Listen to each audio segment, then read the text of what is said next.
Hello, hello. Welcome to the Funky Marketing Show. After a long break of like 2 or 3 months, we are back with a guest that is somebody that I'm following on LinkedIn. Gabriel, I didn't ask him about the surname. We'll get into that. But he's running a LinkedIn ad agency that delivers results and basically creates the fuel for hypergrowth companies. And we're going to get into all that.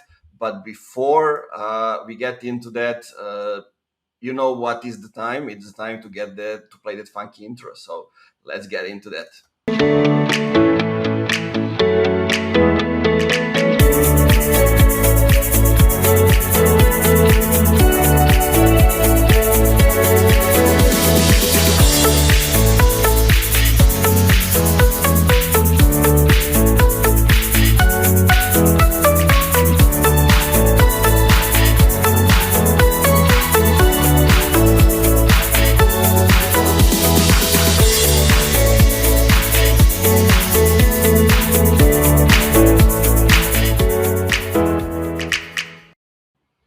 I gotta start showing guests because they all been telling me that they are dancing while this is going on. Gabriel, welcome to the show.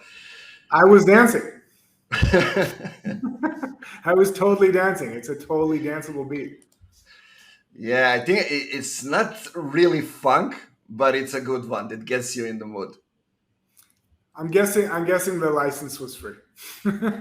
Probably. I have no idea. Look, like we were really lucky because like the guy who was actually helping me with all these video materials, basically I wanted to have something that is a little bit more like funk because like everybody started to do the same things. So we said, okay, when we repurpose the videos, we know that we are coming out of the old school TV.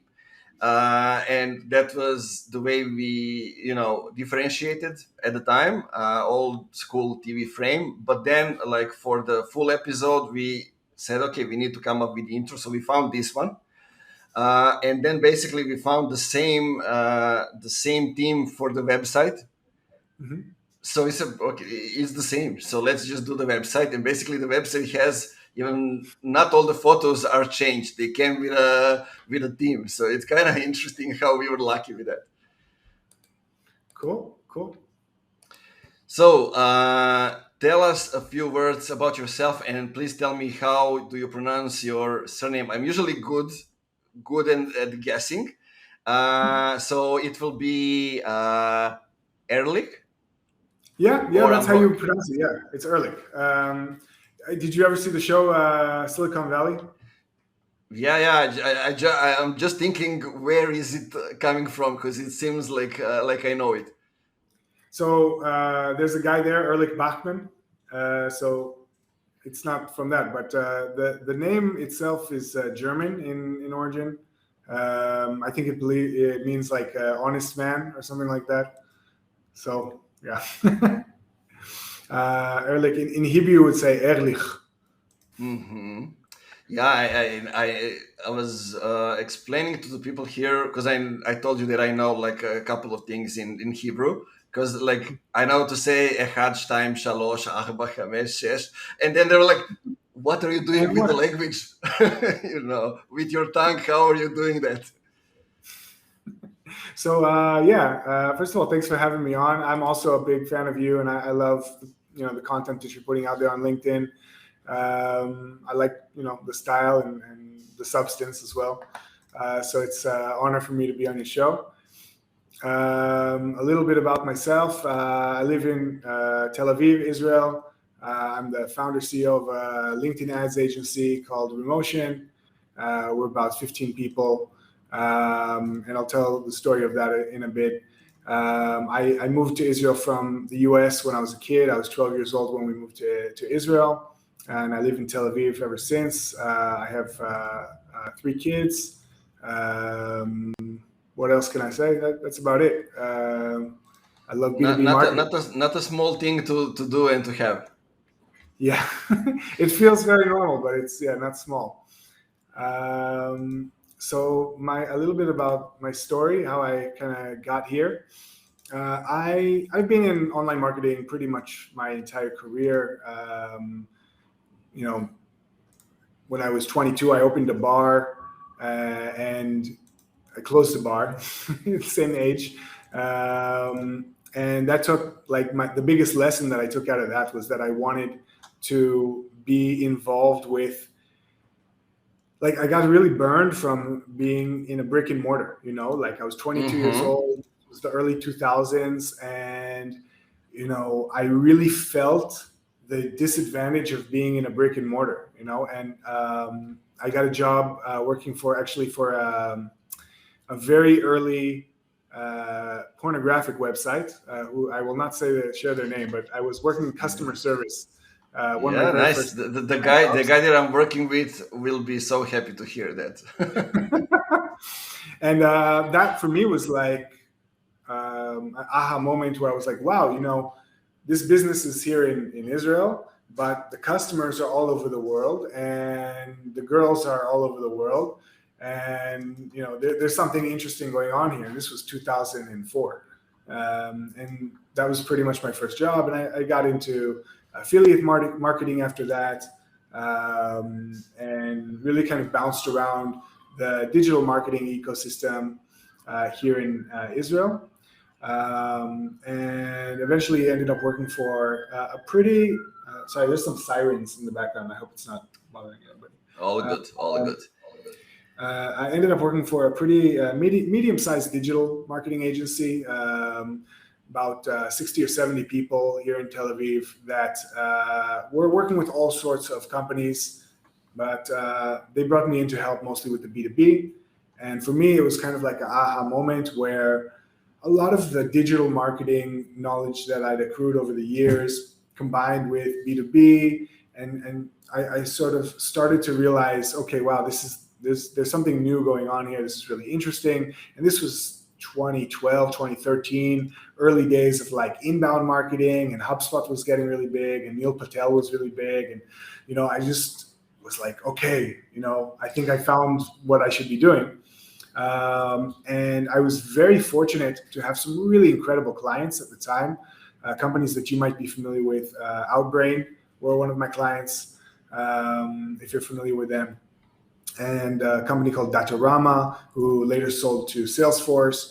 And I got to really experience for the first time working at an organization and watching these B2B, basically being involved in building this stuff from scratch, usually as an employee, you don't really get to see it. And you just kind of, you're there, and clients come and clients go. And I got to have a seat at the table and actually be able to help build it, and make stupid mistakes and learn and figure out what was working, and Google and Facebook. And it was my time there where I sort of raised my hand. I was like, hey, what about LinkedIn? Shouldn't we be doing stuff for our clients on LinkedIn? And, the B2B aspect of that company was really small. They mostly worked with large, local companies like car dealerships and banks and insurance companies and stuff like that, and telcos. And so the B2B, even though it was, interesting, it wasn't that interesting to them. And so eventually, which year was that when you this started was thinking around about 2014, 2014, 2015. And that's actually, I think, way before many of the now LinkedIn agencies, LinkedIn ads agencies, and everybody from B2B start thinking about LinkedIn as a way to go. Yeah. So, and I don't think it was just sort of being in that place and realizing, hey, this is an opportunity. And I actually had to work hard to find somebody to talk to at LinkedIn, because self-serve wasn't an option yet back then. You had to work through invoices, and it was pretty tough. And they just starting serving the Israeli market. They just had their first hires for the Israeli market. And I was one of the first people they were talking to there. And so when I left and I started doing freelance work and being kind of a one-man show, a lot of the people that were coming to me because of that. Sort of, one of my first clients, I got to them, they posted on LinkedIn, it was somebody I knew from the industry, and he said, hey, I'm looking for somebody with any experience with LinkedIn ads. and there was just nobody there. So I was like, hey, maybe I can help you. Yeah, And a low entry bar, right? yeah, and that also having that opportunity to really like nobody really. It's not that they didn't care, but they looked at it as an experimental channel, which gave me a lot of room to experiment and a lot of room to try and fail different things and find out, what works, what doesn't work, play around with the targeting and really be able to learn. And I got some really cool opportunities from LinkedIn themselves. They recognized the potential and they introduced me to some really great clients. And it's also here in Tel Aviv, the tech ecosystem is pretty strong. And so everybody kind of knows everybody. And, that was a huge source of new business for me as well. Just people introducing me to other people. And I got really lucky really early on. I got to work with WalkMe. If you're familiar with WalkMe, they're huge. They've become really huge and they already are IPO'd. They were my first really, really large client. Man, I'm talking about $100, $200, $300,000 a month budgets. And this is again, like just when I got started around 2016, 2017. And yeah, that was a game changer for me as well. So first few years, I really just was on my own, enjoyed being, a one-man show, enjoyed being a freelancer, was able to kind of live the lifestyle that provides. And at some point, decided to really double down on B2B and LinkedIn specifically. And around 2019, I sort of laid down the gauntlet and said, hey guys, I'm going to be focusing on building a LinkedIn ads agency. And I'm going to start hiring people. And I'm going to start, looking for clients that are interested in that and not just, full service or full stack, but really that need help there because I really felt that I'd been able to add a very unique value there. And since then, just a question, because I'm interested when you start working in B2B. yeah, like, are there some things that you are familiar from B2C that you saw in B2B and said, aha, okay, this sounds familiar, but maybe we can do it differently, or we can extract something from B2C to implement over there? When I first started working in B2B, I think I didn't know enough about anything to really, it took a while for things to really click. And when I was working in B2C, it was all about user acquisition, customer acquisition, e-commerce. And, I came from this really, really performance marketing background of money in, money out, everything is measurable. And at that agency that I was working with, that was the motto. If you can't measure it, it's not worth doing, Yeah. And it took me a long time to break that habit. But that happened years later here at my own business, not when I first started working in B2B. But I think just having that mentality, even if ultimately it's not the right mentality for a growing brand, it helped me focus at the time on the things that were driving value. So I think that I wouldn't make that recommendation today to a growing B2B brand and say, only do the things that are measurable. But maybe I would give that advice to somebody starting in marketing to say, hey, you're going to be doing all sorts of stuff, and some of it's going to be good and some of it's going to be bad. At first, you should focus on the things that are measurable. You, not necessarily the brand, but you as a junior marketer. Yeah, I totally agree. I think this morning I had a call with a guy working with me, Ehrlich, whom I told, you will find a way. If you get enough into the dirt, you will find a way to the strategy to see how are things unraveling on a big level. But first, get into the dirt, measure things, and see, you create this post, you do this campaign, how does it perform? When you see how does it perform, then you'll see what's actually working. When you know what's working, you will find your way around it and just go wide. Yeah, and I mean, I love the point where we're at right now in marketing, in B2B marketing, where attribution is becoming more difficult. We're looking at demand generation, we're looking at brand building, and there's more and more of an emphasis on driving revenue. And I love it. Like, I'm excited about this period because I think it's demanding more of us. And I think that those of us who are interested in solving big problems, it's going to be fun for us. But, the one way that I like to look at measurement, and I like to explain measurement to my clients and to my employees, is say, think about if you're, I don't know, in the cockpit of an airplane. You have lots of instruments that are measuring all sorts of things. And not one of them is going to tell you exactly everything you need to know. It's all things that are kind of giving you a sense of the direction, of the latitude, longitude. Like, if one of them fails, that's probably okay. If all of them fails, you're probably going to be lost, and probably going to crash, right? But and you can still use your senses. You can still use your eyes and your ears, and you can still use your senses to see what's going on. But you won't have as many tools to measure and get a sense of things. So I like to say, don't look at it as the absolute truth. Look at it as another way to take the temperature and see how things are changing. Yeah, I like that. I mean, it's very much similar to like throwing things out of the wall and see what sticks. But as you get experience, which things you're gonna throw at which moment, right? So you don't pick everything from the table. You just pick like 3 things. Let's start with those 3. Then you can move on from that. Yeah, and the other interesting thing I'm seeing is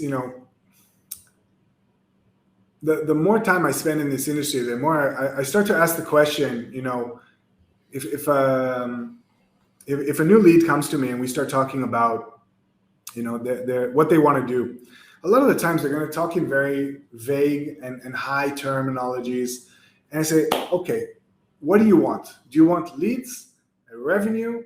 Do you want, do you want people to know? Like, what do you want? And a lot of people don't know what they want. They think they're focused on the activity because, hey, that's what you do, right? I need to do this thing, but they're not sure why they need to do the thing. And I like to get to the bottom of that and say, okay, why are we doing this? What's the point? Is it just to make the CEO happy? What are we trying to do? And with a lot of the times we come up what they say they want is demand generation, but what they actually mean is that they want lead generation.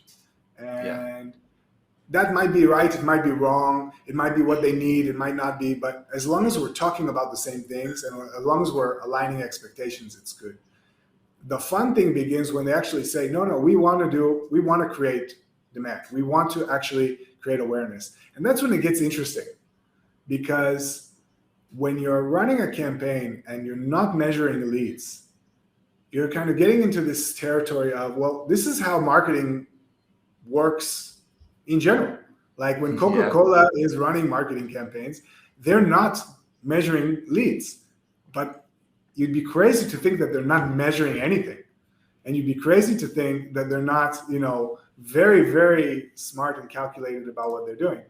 And this is how marketing works. And what I love about LinkedIn ads is it allows us marketers to actually, for the first time, I think, in B2B marketing, to be able to run this type of campaign. Because if I'm targeting, marketing people at banks, there was nothing I could do before, really. Not a lot, not as advertising, right? I could maybe go to conferences, I could do all sorts of stuff, but I couldn't actually run a video campaign targeting marketers at banks before LinkedIn. Yeah, totally agree. Like some industries that were unavailable to us because decisions are being made outside of the spotlight of the digital. We couldn't make an impact on that unless we go offline to a conference when they meet, or or any other offline event.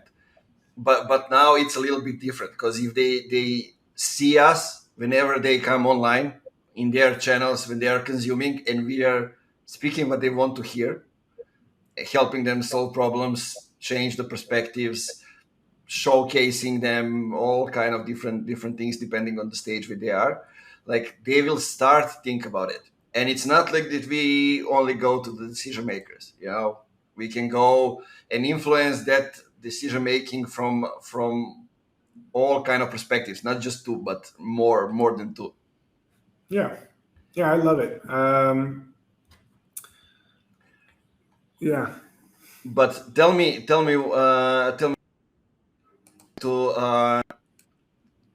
the structure of the team, how you build it, and that at the end. But since we are already into that, tell me a little bit, who are you working with right now, and why exactly did you focus on LinkedIn ads? Yeah. Okay, you said some things that are the start. You started with LinkedIn, start experimenting. It gives you unique opportunities that not other platforms are giving you. But let's get into details.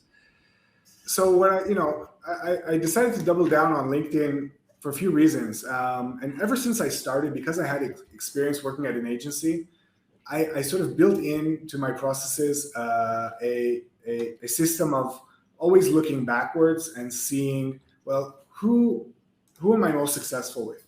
And that was the question that I was asking myself. Not even necessarily who am I most profitable with, but where am I making the most impact? And the answer that I kept arriving at were the clients that I'm working with on LinkedIn ads. And that might be because I'm better at LinkedIn ads, or it could be that there was just an opportunity there that I was seizing. But I was seeing it again and again when it was clients where most of what we were doing for them was LinkedIn ads, and the budget was large enough. It was like we're really able to make an impact in terms of like ROI and actually bringing in customers. Whereas when it wasn't so much like that, the impact wasn't as strong, at least with my clients. And yeah, so I decided to do that. So the type of clients that I work with are B2B software companies, really. Like, it's not necessarily software as a service, but any B2B tech company. We've worked with some like solutions, like some consultancies, especially in cybersecurity as well. But I would say 90%, 95% of our clients are B2B software companies, mostly in the enterprise space, mostly targeting large companies, or something about their ICP being primarily targetable on LinkedIn. So, for example, we have one client where they're targeting companies in the US that are like real estate investment companies, meaning they work with investors and then they go and put together projects in real estate. And this wouldn't really be possible to target them on other platforms. Like maybe with Facebook, with like a really good lookalike audience, but even then you wouldn't really be able to like fine tune it like on the right people. So LinkedIn, allows us to do that. But yeah, also just anybody who the company size is really important. The job titles are really important. What they're doing at work is really important. So that's mostly my ICP. And then companies that actually have money and they're able to sell. So I try to avoid like startups that are too early stage. As much as I love my early stage friends, it's too soon usually for us to really be able to help. Back when I was a freelancer, I would do it a lot more. I would have the time and the attention to really, hold their hand and get to that spot. But it's not possible right now. Yeah, it sounds a lot like something that I've been through, like in the first, I don't know, like year and a half of Funky Marketing. I was trying not to get into too much advertising because like I wanted to cover different aspects of demand, and then I can move into that part. But like it require so much different types of work. And then I needed to get into some of the companies as a fractional CMO to actually solve the processes and set up the things. And I didn't want to be like everybody else in the sphere. Like we have refined labs. I didn't want us to do and go to do the same things. But like you eventually end up where the money is, right? When you have all the resources to come up with full strength and leave the company as much as you can. Basically, it comes up to that. Yeah. That's absolutely the case. And so you asked how we're structured. So it's mostly campaign managers. I would say, my first hire was another campaign manager, and I was, trying to basically teach him how to run campaigns on LinkedIn. I got somebody. Do you teach them from zero, or you are able right now to find people that you can actually I teach hire? them from zero. So, yeah, right now the people that we're bringing in, the people that I'm most successful with are people that I'm teaching from scratch. And in fact, I'm actually usually avoiding people with too much experience, because it means that I'm going to have to teach them, like reteach them, and a lot of people are resistant to that. And also, one thing I've always had a challenge with is taking people from B2C and teaching them how to do B2B. I find it almost impossible. Like, it's so difficult for me to do that, because it's such a different mentality. And I love it when people are saying, there's no B2C or B2B, it's all B2Human, it's all what. I'm like, then why am I having such a hard time transitioning people from B2C to B2B? This is bullshit. Like, it's very difficult. It's such a different mentality. There are so many variables that affect B2B decision making that B2C is not aware, and it's not just let's just move and implement all those things. You need to know the industry, the way the buying process goes. I think it's more instinctual than that. You said you played basketball, right? Like, if you have been playing a game for a long time, imagine suddenly they change the rules of basketball. It's the same ball, players, whatever, but like the rules change to the point where, I don't know, you can't run, you can only walk, and you can't dribble. Yeah. People that were trained to play a certain way, they're going to have a hard time transferring this. But the people who you teach them how to play like that, they're actually going to play much, much better than everybody else. So when you change the rules of the game for somebody in the middle of the game, it really throws them off. And that's what I feel like it is for B2C and B2B. It's not just that it's different. It's that it feels different. It's the timing is different. What you're checking and when you're checking it, and the processes. If you think about like running a Google campaign, right? A B2C Google campaign versus a B2B Google campaign. Of course, great copywriting is great copywriting, right?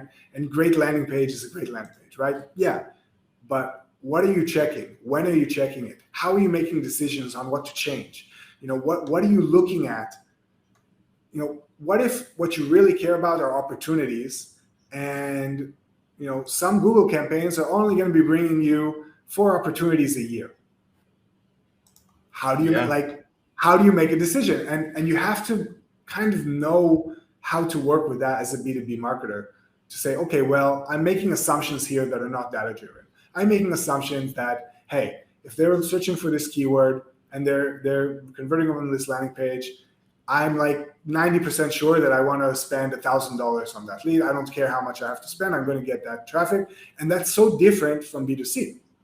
It's just such a different mindset, and it doesn't exist there. Nobody's going to say, you've probably seen this as well, but how scared are people who are been doing B2C advertising campaigns?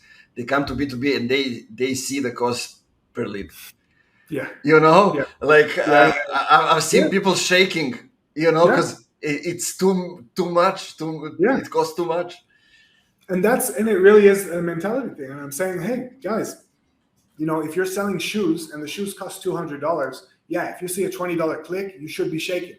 But if you're selling $20,000 a year software solutions and you see a $20 click, or you see a $200 lead, or you see a $1,000 lead, who cares? Okay, if it works, who cares? You need to be doing the right things. You need to be getting at the right people. And our challenge in B2B is getting at the right people. That's the end, obviously, the message and all that. But like before any of that, you have a challenge of getting to the right people. Campaign managers. So we have right now, I think, about 8 campaign managers. One of my first hires was a HR manager, actually, which is very difficult. Very different from most agencies. They usually wait with that. I sort of realized very early on, as an agency, people are my product. So HR is like a product manager, It's Well really done. that. Well done. Helping me shape the culture has been a game changer for us in terms of making sure that we have the right people with the right attitude, the right mentality, and making sure that they are taken care of. That while I'm running as fast as I can to get us where we need to go, there's somebody that's looking and making sure that everybody's smiling. I thought that was really important. We also have somebody who's responsible for all of our reporting. She connects with supermetrics and data visualization and all that stuff, so that we have really cool reports. Yeah, I think that's it. Yeah, And there's me. sounds nice. Yeah. Sounds nice. I used to have an account manager, a couple of account managers, and I had a big problem there actually because.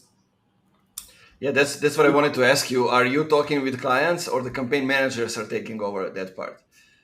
So I'll explain. So when I was working at that larger agency, the way they were structured was they had, PPC department, SEO department, studio, content, and account managers, and strategy, whatever. And the account manager was like the glue, bringing everybody together, running the meetings, putting the presentations together, all that stuff. And I thought that when I got big enough, I should also be bringing in account managers, and I hired a couple, and it didn't work out. And looking back, I realized that the reason it didn't work out, and this should have been obvious to me, was that we're a specialty agency, meaning the person that they are talking to, the client, they want to talk to the specialist. They want to talk to the person who really understands what we're doing. And unless we're doing 4 or 5 different things or 3 different things, and you need sort of this person to be the glue, like kind of a project manager to bring everything together and be that one point of contact. Otherwise, it's much better to have the campaign manager talking to the client. And so what we have like more juniors and seniors and team leaders. And so it's the seniors and the team leaders who are talking to the client. The juniors are there and they're learning. It takes a little while before they have the confidence and the expertise to actually lead the conversation. But yeah, if you're on the account, you're on the call is basically the rule. I like that. Basically, it's like the thing that we are talking about these days a lot, especially on LinkedIn, about the buying experience. Because you got sold by SDR, then the AI takes over, and then you are closing. So like you talk with 2-3 different persons, but in this way, the guy who is responsible for the company, this is the guy you are talking with, and that's it. Yeah, and in terms of how it works, I'm usually the first person they talk to in on a new business call, or either me or somebody else here. And we work through all the details. Part of the setting expectations that, and sometimes they ask, hey, are we going to be working with you? And I said, I wish I had time to work with all my clients. I don't have that anymore. But the way it works now is it's like layers of impact, right? So I realized that I have the most impact at first. So I'm going in, part of the strategy, putting it all together. So I'm very involved in the first week or 2 of any new client. I'm very I'm helping to even hands-on put campaigns together, and it helps me also understand the client better later on. And I'm doing that usually alongside one of my most senior campaign managers. After about a week or 2, and I see, okay, the hard part, the really figuring stuff out, who we should be targeting and what we should be, we figured that out. Okay, I'm handing it off to the senior campaign manager, and they're bringing in a partner from the juniors to work alongside, and then they'll run in parallel for a month or 2 months or 3 months or 5 months even, until things are stable and they're looking good and we're in a good place, and then hopefully we can hand that off to the more junior guy to maintain it and make sure it's good. And the senior guy is kind of coming in once a month or once every few weeks, checking in. And I'll still come in usually once every quarter, or if there's if there's a big change there or something like that, when it requires my attention. Yeah, sounds good. Yeah. So here comes the most difficult question I can ask somebody as I think about it. So how do we scale companies from startup to scale up and then further on? What are some things that, because you work with a lot of companies that started from startup, moved to Yeah. scale up, and then they Yeah. are growing further. What Yeah. are some things that you are seeing from client to client that we can talk about? I wish I could take the credit for it. I've worked with so many companies over the years, and the ones that I see, scale up, it's so much more than what we're doing, and it's even more than what marketing is doing. It's everything to get I believe truly it starts with the CEO and leadership, CEO, CMO, CFO. If they don't get it, if they don't get how all the pieces are supposed to work together, nothing that we do will make a difference. We can get the best leads in the Great. world, it won't make a difference. The biggest challenge that our clients need to crack, that if they don't crack it or we don't help them crack it, they don't get to the next level, is taking the leads and working with the SDRs. If that isn't done, if they don't figure out how to work with, how their SDRs should be working leads, how they should be reaching out, how they should be, when they should be reaching out, if at all, what they should be saying, how they should be interacting. If they don't figure that part out, it doesn't matter what we do. We can do the best marketing, the best advertising, the best leads, and those will not turn into conversations, to meetings, to opportunities, to sales. It just won't happen. And that's, I would say, 50% of the time that it doesn't work because of that. Maybe even more than 50%. It doesn't work because of that. Sometimes they have a deeper issue of product market fit. Sometimes they have a deeper issue of some other stuff, management or competition. It's a whole big world out there. But when that part doesn't work, and I've found out some crazy stuff, right? We're working for 6 months, and we have a meeting, and they come in, they say, hey, it's shit. The leads are not converting into opportunities. What's going on? And we start digging into the CRM, and we're like, well, here, look at this. This is a great lead. What happened here? Oh yeah, and you get some excuse or something like that, or oh yeah, they didn't reply. Okay, wait, how many emails did you send? This is a great lead. Why didn't you this is your ICP. This is who you should be going after. You just reached out once, and that's it. So yeah, that happens a lot. I mean, yeah. I'm seeing it in a couple of companies that I took over as a fractional CMO in another company, and I was seeing leads are coming, it's happening. Then I look at the CRM to figure out what's happening, because they have the sales team and the guys seems to be working well. And I said I don't see any data about those leads coming from LinkedIn. What's happening with that? And nobody knows. The CEO says, oh, maybe we can send them a newsletter. What? That doesn't seem that's just one-off action, and it won't do us anything. So I try to reach out to the guy who is leading the sales team. He was on vacation. He came back from vacation and said, look, I was on vacation, so for 2 weeks nobody did anything for those leads. Okay. But I check out if they are ICP or no, and then I just delete them if they are not the ICP. Is that the answer you're looking for? And I was like, no, but that gives me the answer if I should care further or no. Usually in those kind of situations, should I go further than this guy and ask more deeper questions? But it happens a lot. Leads keep coming and nobody gets the feedback. Are those leads okay or no? Why they are not okay? What can we optimize based on that? So usually marketing needs to ask questions about, are we getting the right leads? Yeah. Are you closing them at which percent? How are things going on, and so further.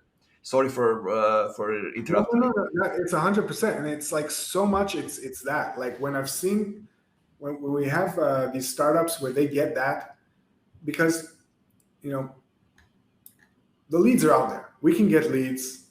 If they can't have the conversations with them, then forget about it.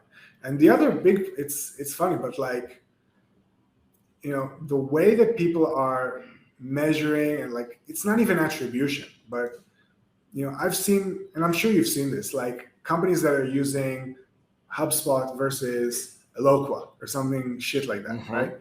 For some reason, every company that I ever worked with that uses something like Eloqua, some like really like not good marketing automation tool, something is missing there, and it just doesn't really like translate to performance.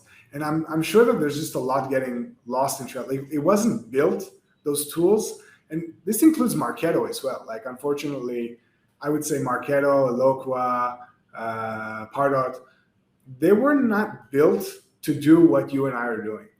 They were built for other stuff. They were built for like 10 years ago to send emails in cadences. That's what they were built for. They were not built to be your marketing attribution tool. And they just do it really, really poorly. And we end up missing a lot of information. And so I think that's a big part of it as well.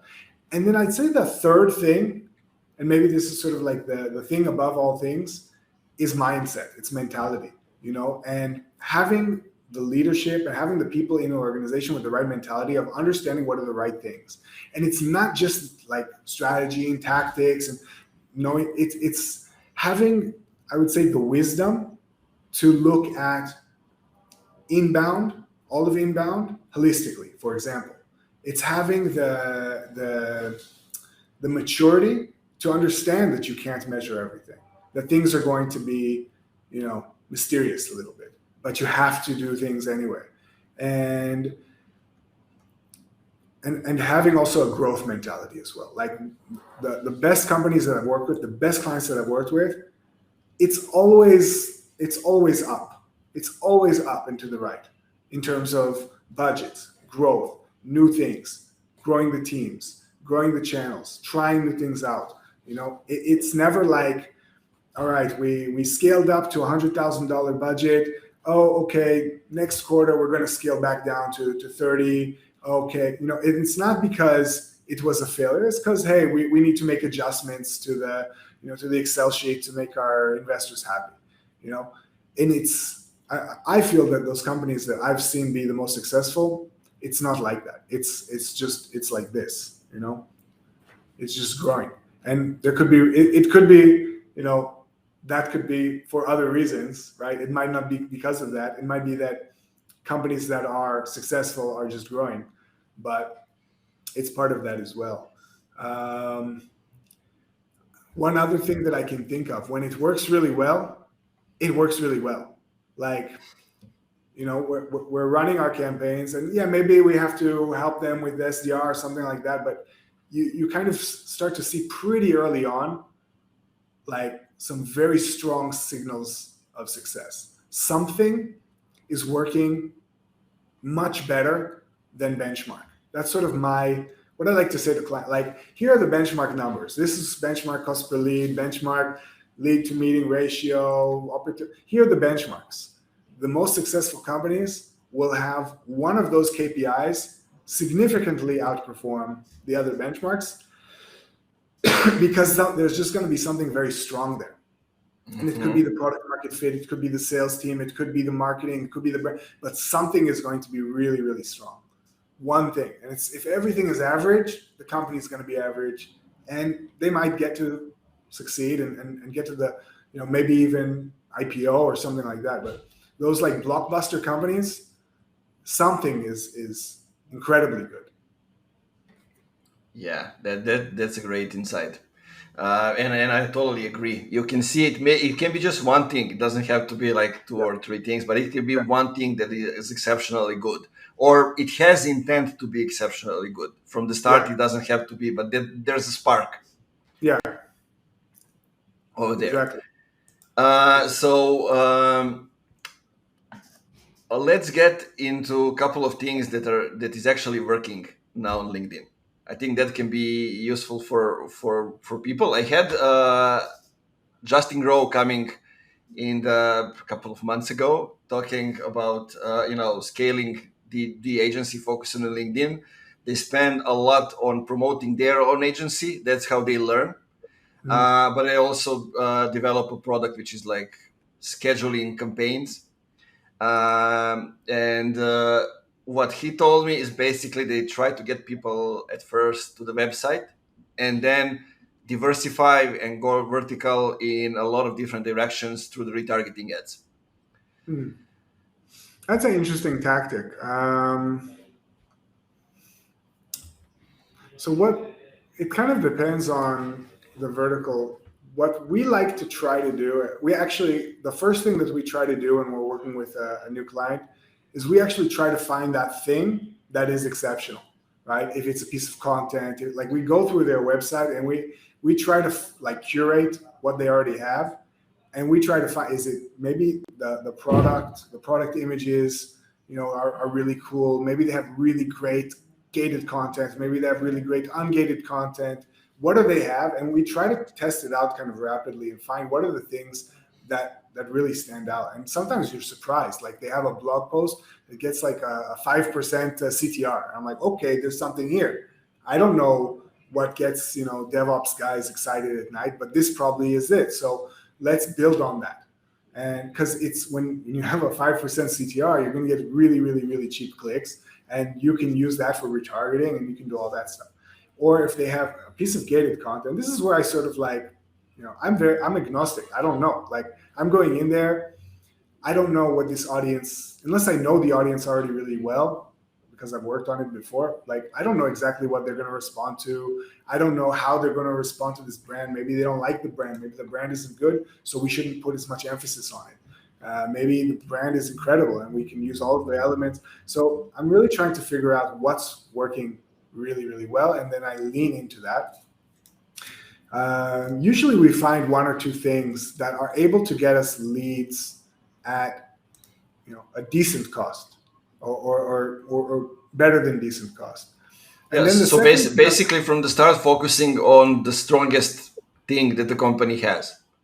Yes. I'm trying to find that. I'm trying to use that to get leads at the best cost. I'm trying to find two or three of those things. And then what I'm trying to do is compare which of those things is the best in terms of getting meetings, right? So a very fluffy piece of gated content using a lead gen form might get us the cheapest lead, but it's probably going to have the lowest conversion rate to a meeting.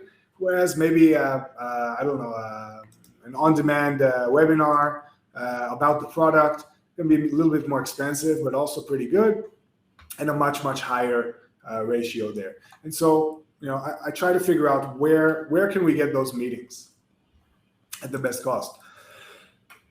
And the other thing I'm trying to do then is to cross them, right? So if somebody is downloading, somebody's sort of to cross market, not remarket, but cross market. Mm-hmm. So people who are engaging with the content, I'm sending them to the demo. People who are engaging with the demo, I'm sending them to the content.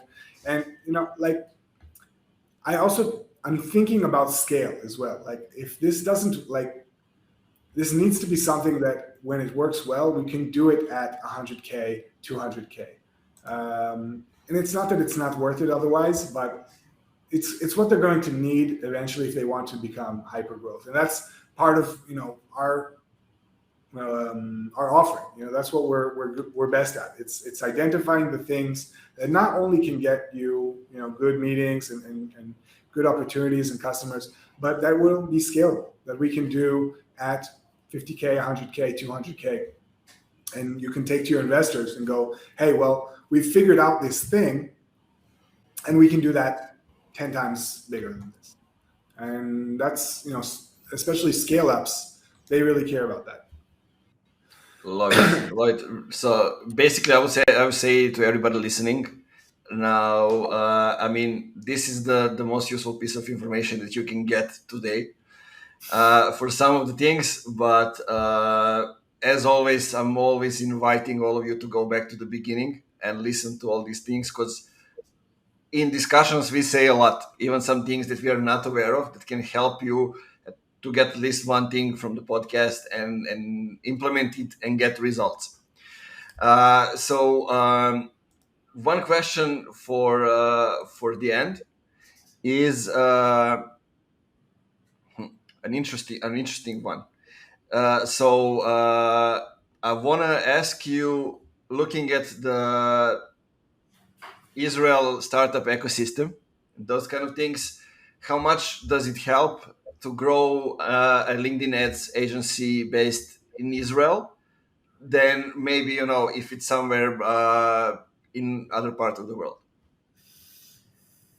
That's a good question. I mean, first of all, not all of our clients are based in Israel. We have quite a few in Europe and the US. But I think that just there's an advantage to being part of an ecosystem. Meaning, if you have a solution if you're in fintech, you should probably be based in London or in New York. If you have, I don't know, something that has to do with content or video, you should probably be based in Los Angeles, right? So there's something to being where there's a strong ecosystem and a strong community. A lot of my clients, a lot of people that I'm like really strong connection with. They're people that I worked with in the past, and they worked at a company that we worked together, and we kind of had the same boss, and then they went to work for a startup, and there's a big advantage to that, to being part of a community. You can help people find jobs, and so yeah, I mean, Tel Aviv has a pretty strong tech ecosystem. So yeah, I mean, if I were in anything else, I would want to be where that is, and I'm probably in doing the tech stuff because I'm here. But yeah, I hope that answers your question. Yeah, definitely. I mean, I'm asking because a lot of people listening to the podcast, like majority of them are based in the US, but then it's Serbia, Croatia, and Germany. Because here we are building also the ecosystem, that's why I'm asking, just to kind of get the perspective of it. And I feel like that is all. Sorry, go on. So I mean, there's some really cool stuff happening in Europe right now, and I think it's an exciting time to be in tech in Europe. Berlin is really exciting right now. The Nordics are really exciting, but I mean, I would definitely, if I were in, say, Serbia or Croatia, you probably need to diversify and not just work on tech. And I would definitely look at what are the other, like in Tel Aviv, the strongest industry is high tech. This is this is where the money is. This is where investments coming in. This is where people who are trying to I guess be in the best companies. That's where they're going. And so I don't know if that's the case in Serbia, but I'm sure that there are other industries there that are interesting. Yeah, I mean, when it comes to tech, it's like gaming, blockchain. I guess that's also, it was tech dev outsourcing, but now it's slowly beginning to turn to product. Yeah, which is good, and because we're not that cheap anymore, and there's a lot of tech knowledge. So the shift is started to happen, and I'm happy to be a part of it and look at those things. Like the company where I was a fractional CMO for the last, I don't know how long it was, like 6-7 months, but basically I didn't know that they exist until I went to the meeting with them. They already had 80 people. That's how fast things are happening these days, and it's really exciting and interesting space to be in. I agree. One thing that I didn't ask you, that we didn't talk about, and that you think that needs to be said.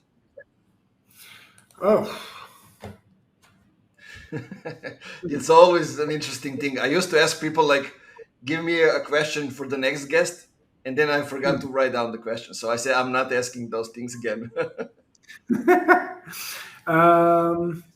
One thing that we didn't talk about.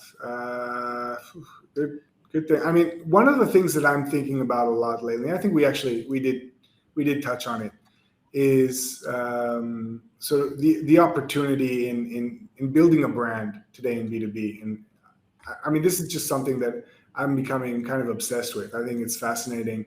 And the story there for me is, like I mentioned, I came up doing performance marketing, PPC, classic, like money in, money out. And I really, really, really started to understand the value of building a brand when I was doing it for myself. And I started to post on LinkedIn, and I started to see, that people are actually how it works, like what really with my, with my own hands, understanding the value of, oh, brand is just a reputation. Okay, because when people need a LinkedIn agency, they're going to ask somebody. And if I'm doing a good job of staying top of mind and posting a lot and posting about LinkedIn and B2B marketing, so people see that I care about this and I'm knowledgeable about this, there's a pretty good chance that they'll remember, hey, oh, Gabriel, you should talk to him. He has an agency for B2B marketing, or an agency for LinkedIn ads. And it sort of came to click to place for me, where I'm like, okay, well, that's what branding is, basically. And so I've been reading a lot of books about it, and there's some great ones.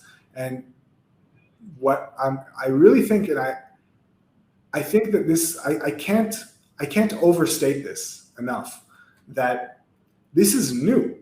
This is a new thing, that you could not really build a brand in B2B with advertising and social media until LinkedIn. And so it's all new. And so the talent doesn't know about it that much. People are learning and figuring it out. And we're, you and I, we're kind of on the front lines of this. So maybe we're a little bit more advanced, but we're still kind of figuring it out. It's not like you've done it 20 times, like we're building it together. And I think that I really want to say it's an exciting time to be in B2B marketing, much more than it was maybe 10, 15 years ago. Yeah, I would say even 3 years ago. Things for me, when I saw that things started to change, is when I started Funky Marketing, I didn't know that I'm going to go into the B2B. Basically, I just had a virtual coffees with like 250, 270 people, because I have a lot of connections on LinkedIn. And I saw the gap. And I saw the gap that I can fill in, but through what I know from B2C. And I came in over there. Talking with all those people helped me understand things. And like my second client was Impact Hub Belgrade. So I was the one who was in charge for all of their campaigns to getting startups to the pre-accelerator program. So I get to talk with more startups and just prove my assumptions. And that's what I see. Okay, let's go. And basically communicating all of this stuff, what you say, building a brand. And basically, we closed tons of companies and clients in the first 18 months. That's how I attracted people. That's how I attracted companies. Yeah. Cool. Interesting. So tell me and the people where they can find more information about you, about the company, and about all the things that you do. Sure. So, of course, you could check out our website, which is Remotion, REM. We'll attach it below when we publish the episode. Yeah. Or, of course, my LinkedIn profile. I'm pretty active there. So Gabriel Ehrlich on LinkedIn. Would love any new Serbian followers. That would be awesome. Sounds good. Guys, you know where to go. I think a lot of them just checked in the comments. Which is interesting, because I didn't do this live streaming of recording for a while now, and I was interesting to see who's going to pop up. What is interesting is that in Restream that I'm using for live streaming this, you don't see the stats from LinkedIn for some reason, and this is where the majority of people are coming to watch, which is kind of interesting. But we see comments. At least that's okay. So guys, first of all, Gabriel, thank you for being here. I'm sure we'll do another episode soon and go more deeper into some of the things. So thank you once again, guys. Thank you for listening to us. Go back to the beginning of the episode. As I told you, listen, write down things, reach out to Gabriel to ask him about specifics. Also, be sure to subscribe to Funky Marketing Show wherever you are listening to this, on YouTube or on any audio podcast platform that you're using. And also feel free to recommend the show. This is the first time that I'm asking this, so it's kind of interesting, because I don't like to ask people. Like, we just create the quite high quality content, and that's it. So as the last message for today, just keep it funky. That's all that we say at the end. Bye bye, guys.